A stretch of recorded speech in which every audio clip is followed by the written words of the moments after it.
মানুষ বড় অভিমানী প্রাণী। সে চায় তার মন খারাপ হলে প্রিয় মানুষটাকে না বললেও সে বুঝে ফেলুক। ফোন করে খানিক ম্লান গলায় হ্যালো বললে ওপারের মানুষটা বলুক, তোমার মন খারাপ?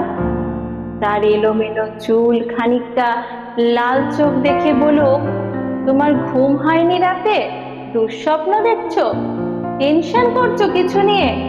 সে চায় মানুষটা বুঝুক, কখন শক্ত করে বুকের সাথে চেপে ধরতে হয়, চোখের সামনে আলতো করে হাত ছুঁয়ে বন্ধ করে দিতে হয় চোখের পাতা। সে চায় মানুষটা বুঝুক, কখন হাতের মুঠোয় হাত রাখতে হয়, ফিসফিসিয়ে বলতে হয়, আমি তো আছি, তবে মন খারাপ কেন? সে চায় মাঝরাত্রিরে সে টের পাক, পাশের মানুষটা তার মাথার নিচে সরে যাওয়া বালিশটা ঠিক করে দিচ্ছে। শেষ রাতে যখন খানিক হিম নামে তখন জড়িয়ে দিচ্ছে ওম চাদরে। সে চায় তার জন্য মাঝরাত্রিরেও কেউ বাড়ি ফেরার অপেক্ষায় থাকুক, মনে রাখুক তার জন্মদিনের কথা, প্রথম দিনের কথা, স্পর্শ অনুভূতির কথা।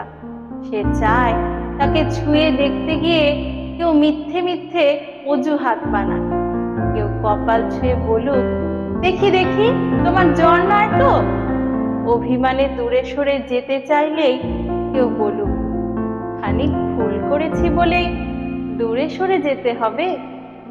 তবে এই যে এত ভালোবাসি, তাতে আরো কাছে আসা যায় না?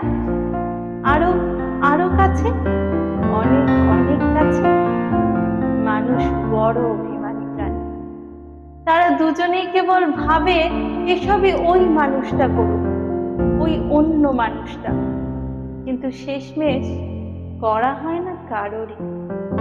তাই কাছে আসার রঙিন দিনেরা ক্রমাগত দূরে সরে যায়, ধূসর বিবর্ণ গল্প হয়।